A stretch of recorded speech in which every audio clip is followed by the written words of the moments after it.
It's time now to go on an inspiring journey with His Grace Gaur Gopal. Please welcome him to the stage.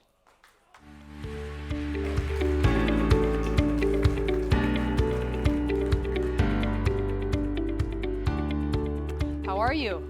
Thank you. Lovely to see you. Please. Pleasure to see you as well. So, we're having incredible conversations here today, and I am absolutely fascinated. You know, when I was reading about you, reading about your background, you started off as an electrical engineer, and you're here today as a monk. And my first question has just got to be, how did that happen? Yeah, that's the one question that I get asked everywhere I go. Standard question. But first of all, a very good evening to all of you, ladies and gentlemen.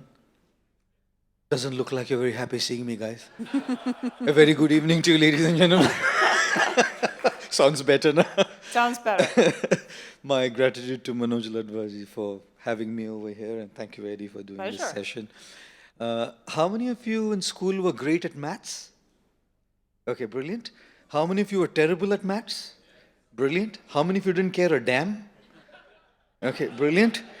You know, a teacher once came in a class and 7-year-olds and said to the kids in class, a ship is sinking, a frog is croaking, and potatoes are $5 for a kilogram.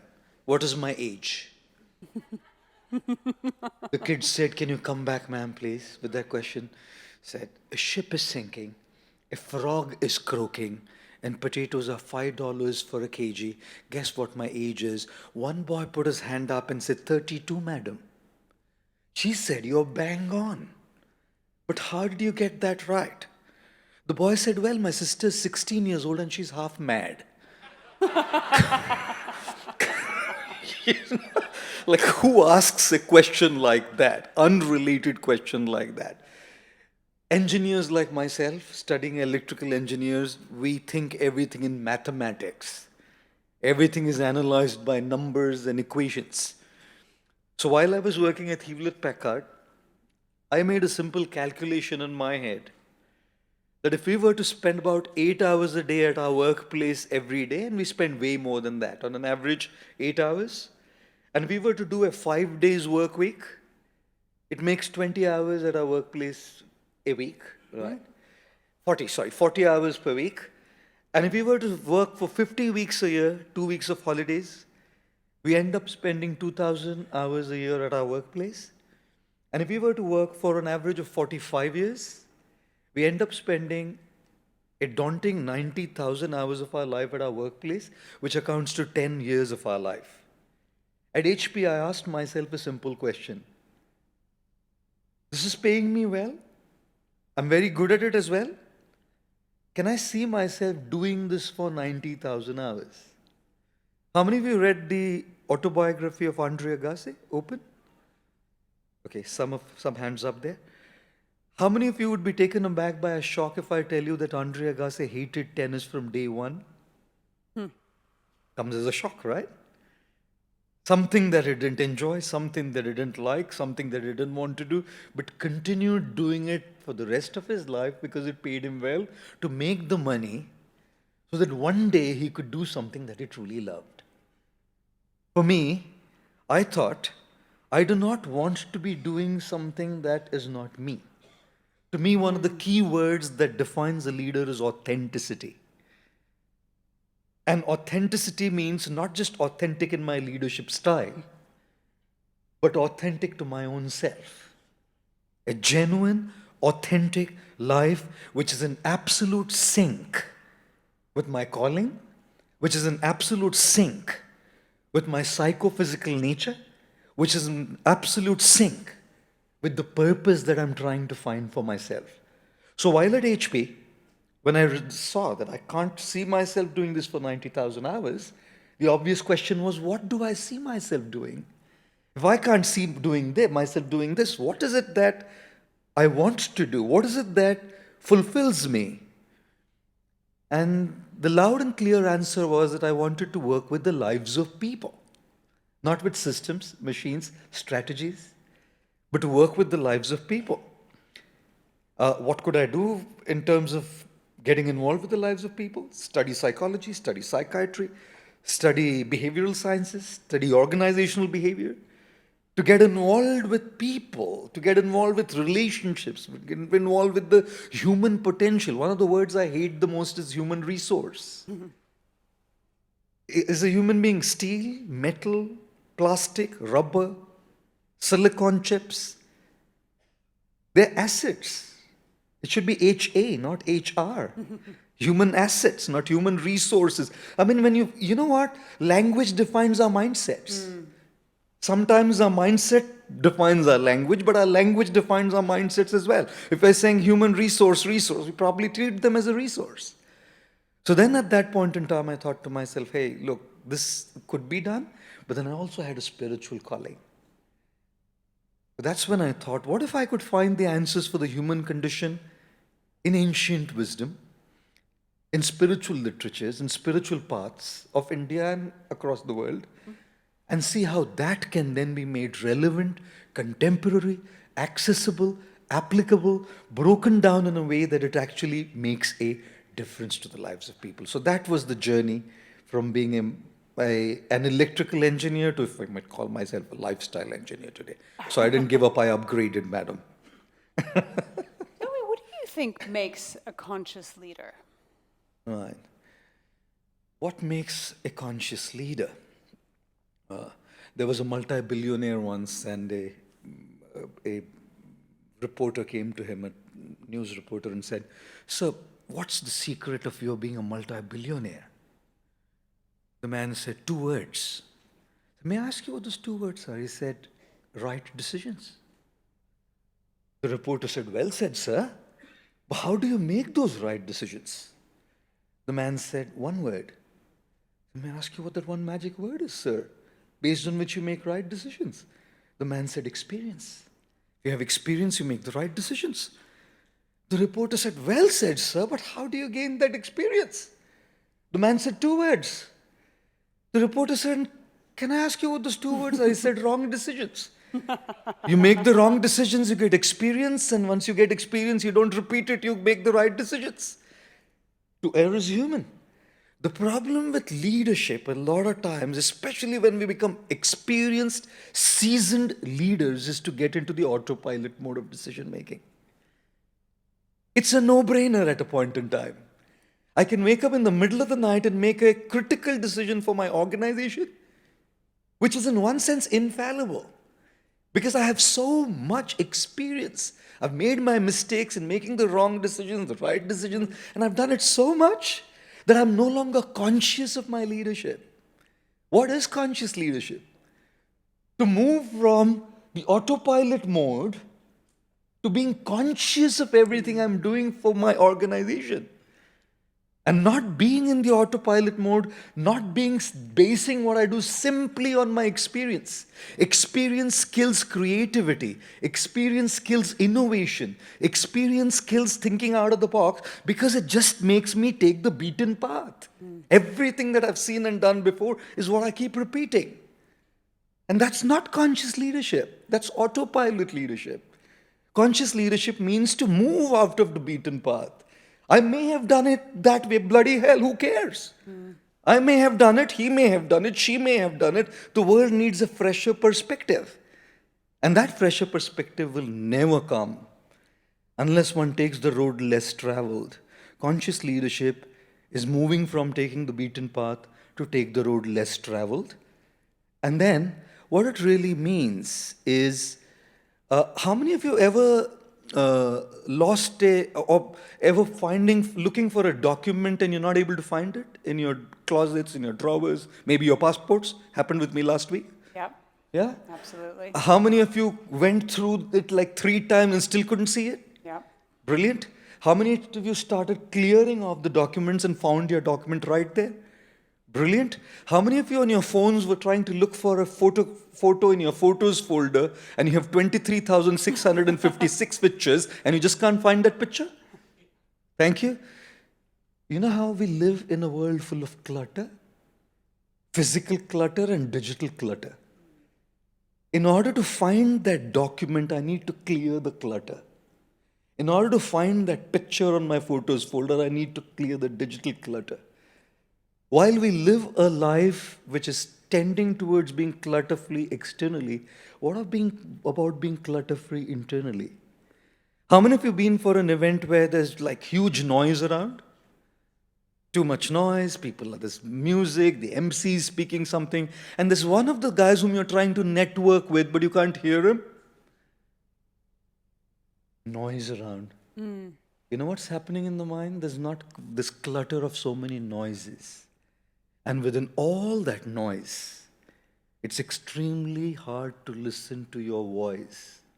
And which is why then we go in the autopilot mode of going by what we've done before, because I'm just not listening to that voice in the middle of the noise that's going on in my mind.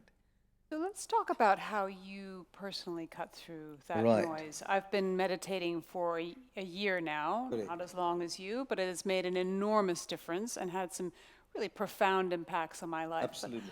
I'd love to know what your daily practice is and how you view those noises around. Correct. How do you silence them? Yes. Meditation obviously is a very powerful practice of silencing that noise and connecting to your own voice and your own self.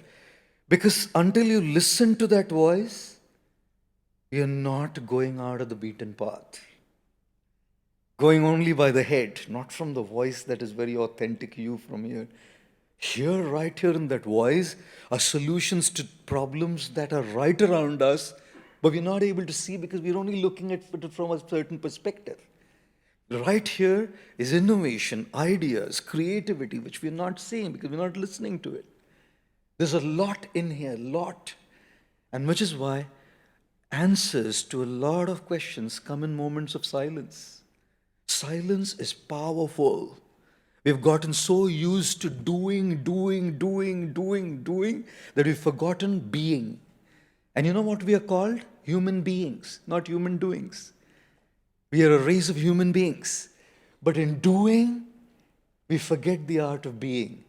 Meditation helps us to enter into a space of being. Performers, achievers think it's a sheer bloody waste of time. When people hear about meditation, stillness, silence, doing nothing, they think it's a sheer waste of time. Not realizing that every artist sharpens their pencil before they begin sketching. Every warrior loads their ammunition before they go on the battlefield. You're only as effective as an artist as your pencil is sharp. You're only as strong and effective a warrior as your ammunition is loaded in your weapons.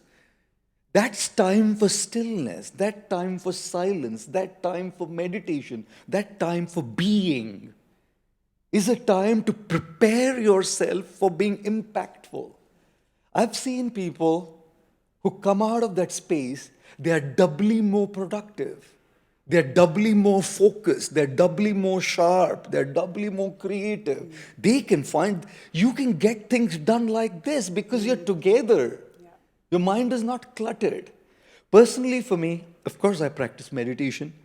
One thing that I really love recommending is to get comfortable with doing nothing.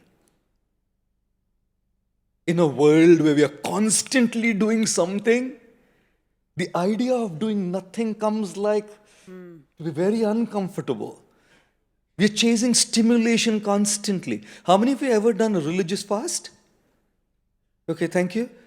In the modern day and age, if you were to fast, I'll recommend one thing, one day of no smartphones, no WhatsApp, no Instagram, no YouTube, no Netflix, no Google. Sorry, How sir. many do that once a week? None of those things. Okay.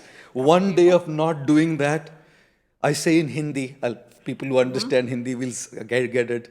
ऐसा करेंगे ना, खुदा उतर के आएगा और बोलेगा बस कर पगले रुलाएगा क्या? You know what I mean? That sense of moving away from, when you just sit quiet doing nothing, this is what comes in our hands when Yeah. we're doing nothing.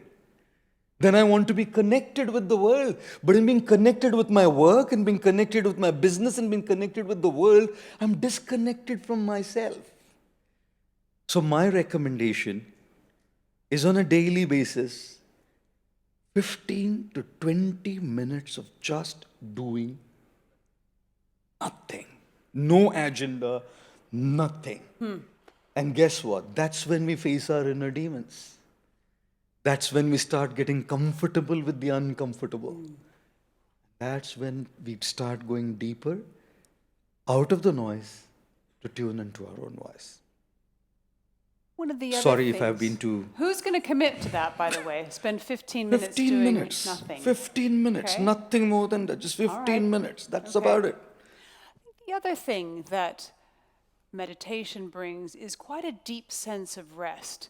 I heard a phrase the other day, you can't flog a racehorse, meaning, something that is meant to perform. You cannot beat it to death. You've got to let it rest occasionally.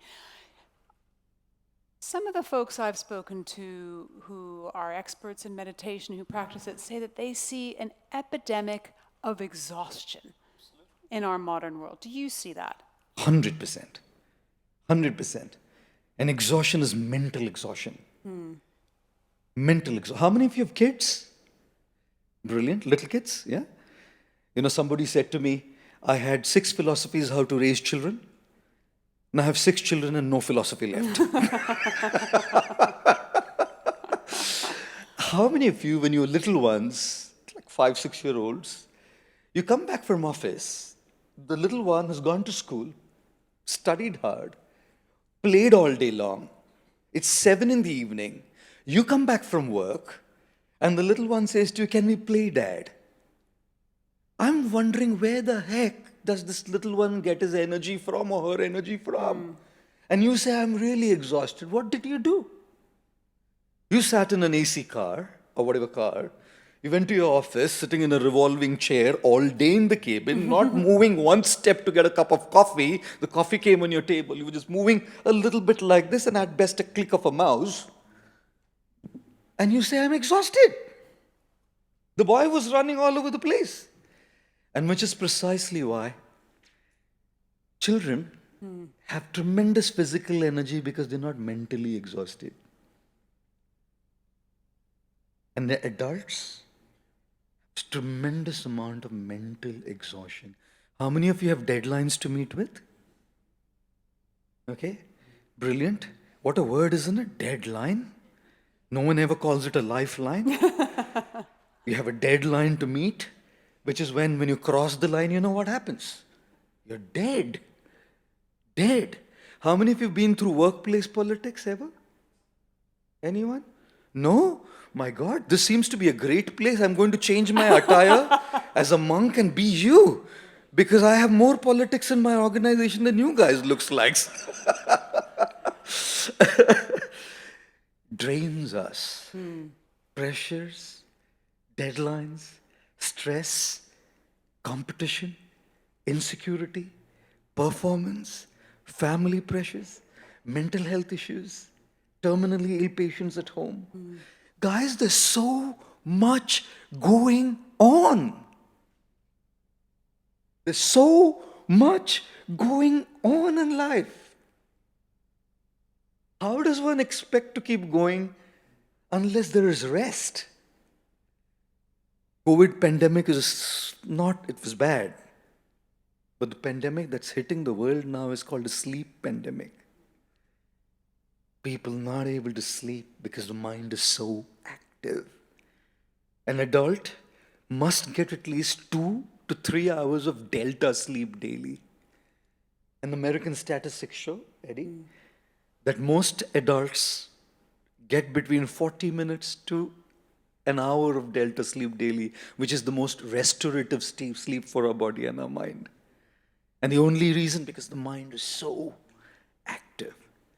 Which is precisely why meditation, and whatever form of meditation, is so essential in the corporate world today, because we live such a mentally active life. Physically, we are not all that active. We better be. But we live such a mentally active life that we need to mentally turn ourselves off. This is the only one thing that's so hard to turn off. I can put this in the flight mode, I can turn it off, I can turn the lights off, I can turn my iPads off, my laptops off, my Kindles off. Man, how do I turn Yeah. this off? Which is precisely why meditation, spiritual practices have tremendous power and potency, silencing those thoughts and calming ourselves down and giving us double the power. Because when we take a step back, is when we come back with double the force. So if we can't step back, there's no comeback with the same amount of energy and momentum. I've been jealously asking my questions. Let's open it up to the audience here. We've got a question here. Yeah. With the mic.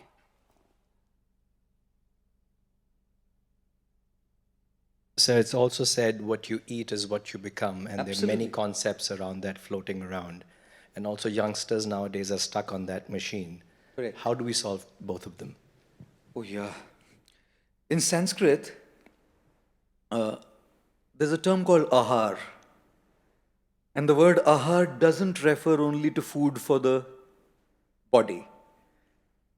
Everything that we feed into every single sense of ours is food. Sights are food for my eyes. Sounds are food for my ears. The content I watch, the content I read, the content I listen to, I'm consuming. I'm a consumer. One aspect of consumption is physical food that goes to my body.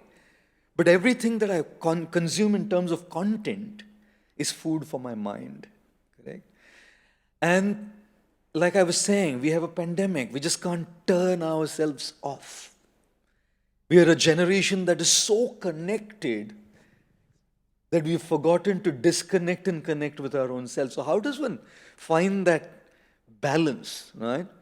Let me ask you a question. If you were to practice soccer, football, for 8 hours a day, would you be a Messi or a Ronaldo next year? Maybe, may not be, right? If you were to practice soccer, football, 8 hours a day for the next year, every single day, would you be better at practicing football than you are today? 100%. 100%, right? I may not be a perfect football or soccer player. I'm going to be 100% better than what I am today. What I practice is what I am, right? I constantly practice being distracted. What do I get better at? Distraction. I start learning how to practice focus. What do I get better at? Focus. Whatever it is that I keep practicing, I master it. Now, how does one bring in that sense of balance? I am a strong proponent of the idea that we begin our morning with no stimulation and we end our day with no stimulation. So at least 15 to 30 minutes when after I wake up, no phones. And at least 15 to 30 minutes before I go to bed, no phones. Let's begin with this. It's a small thing to achieve. Just about 15 minutes every day after I wake up and before going to bed, let me just stay away. What I'm doing is I'm reconditioning myself. I'm rewiring myself to do something that I'm now doing exactly the opposite of what I do every day. And then it's these little micro steps that take me towards that goal of saying, okay, I can now limit my screen time. Our phones give us the facility to limit our screen times, but we keep saying ignore for today. How many of you have done that? Setting timings for all your apps and then you say ignore for today and still keep browsing, you know? Because the phone is not taking charge of your life. Until I take charge of my life, this doesn't do anything to me. There was a man who asked his son, what is 8 multiplied by 9? The boy said 122. The father gave the boy a chocolate. The man's wife was standing right there, the boy's mom. She said, darling, do you know what is 8 multiplied by 9? Sorry about that. Look at that. Constantly connected, guys. I proved my point. Someone from India. uh, he said, do you know what is 8 multiplied by 9? He said 122, you gave him a chocolate. He said, obviously 72. So why did you give him a chocolate? I said, well, yesterday he was saying 162. So now he's coming closer towards the right answer. And every step taken towards the right answer should be rewarded. Ladies and gentlemen, rather than rewarding our journey of transformation for every tiny step taken towards the right thing, we keep punishing ourselves in guilt that I'm not able to reach there. We shouldn't be living in guilt. We shouldn't be punishing ourselves that I can't do. What if I say, oh, yesterday I was this, but I'm a little better. Yesterday I couldn't even stay away from the phone. Today, at least for the first 5 minutes in the morning, I'm not using it. Great. It's a great beginning. One of my friends in the US, she lives in California. I don't want to take names. She founded an entire movement, big lady, very, very important person in the world. And what she started doing is, she understood that people are so... One of the things she's promoting, and she's had such a massive burnout because of her work. If I tell you the name, you'll know who I'm talking about, but no names again. Such a massive burnout. She started this movement to help people stop burnout at work. And one of the most important aspects, she said, was sleep. And for sleep, one of the most important aspects that was to be, you needed to stay away from was the phone. You know what she gave out to people? She sent it to me as a gift from California to Mumbai. Couriered it to me. She shipped it to me. A tiny little bed, like a physical bed for the phone. Like when I sleep, I must put my phone to sleep as a ritual. And she said, the one thing that you should not share with your phone is the same bedroom. So if the phone's bed in another room, your bed in another room, small steps towards a positive change will slowly bring us there, but we must begin somewhere. Thank you. Yes, just here, and then just there. Doing nothing is for me doing everything. Every year for the last decade, I've been practicing 7 days of silence, keeping my phone away, Wow. without uttering a word, without even meeting anybody. So it immensely helped me, and I read Bhagavad Gita, entire Bhagavad Gita I finished today. Would you recommend people reading Gita, and why? Okay. Wow. My God. We should give this gentleman a loud round of applause, guys. It deserves a loud round of applause. In a crazy, fast-paced world, to stay silent for 7 days is no joke. It's no joke. Trust me. You face a lot of your inner demons and insecurities when you're alone and doing nothing. It's not an easy deal. So it definitely deserves a round of applause and very commendable. Congratulations. Even I don't do it that long. 7 days, even I haven't practiced silence for 7 days. Commendable. Do I recommend reading the Gita to people? I do. I do. And the one reason I recommend reading the Gita to people is from the perspective that I think the one thing that we need to take away from that book is religion. Very crucial aspect. A book of life, a book of philosophy, a book of perspectives, a book of mindsets, a book of ideologies that can sort you out internally should not be associated with A or B religion. A universal philosophy, universal principles, universal guidelines for life should not be associated with A or B religion. Right? And which is why, when it comes to the book being a way of life, it becomes extremely universal. And I'll tell you why. The Bhagavad Gita is a book that finds itself a setting in the larger theme of the Mahabharata. And the Mahabharata is a battle between the 5 virtuous Pandavas, the 5 brothers, and the 100 others, Kauravas. And what is the Kaurav clan about? Abuse of power. Power corrupts, and absolute power corrupts absolutely. What does the Kauravas represent? Lack of values. Lack of a radar, an internal radar. What does the Kauravas represent? It represents narcissism, selfishness, self-centeredness. What do the Kauravas represent? Hoarding, greed, self-centeredness. Will the world ever be a better place with narcissism? Tell me. Will the world ever be a better place with your internal radar not being aligned with the right values? Tell me. Will the world be a better place where power corrupts? Tell me. Will the world be a better place when power brings women in the room to rape them? Tell me. Will the world be a better place when women are not given their due share, when women are not respected, where women-powered Shakti is not honored, is brought into an assembly to be stripped naked? Will the world be a better place? The Gita finds itself in a setting of this large story, the Mahabharata, where you find the Kauravas going against value, living by greed, not respecting woman power, and which is precisely why Shri Krishna, Arjun's guide, the mentor and friend of Arjun, one of the 5 brothers, inspires Arjun to fight a battle.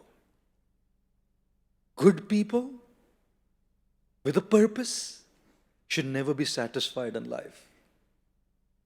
Spirituality sometimes teaches people be satisfied. The worst thing I've heard in my life is telling people who have a fire within them, they tell them, be satisfied.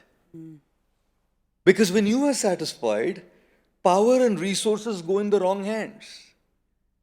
If Arjun was satisfied, which he was trying to be satisfied, power and resources were in the hands of Duryodhana, which means chaos.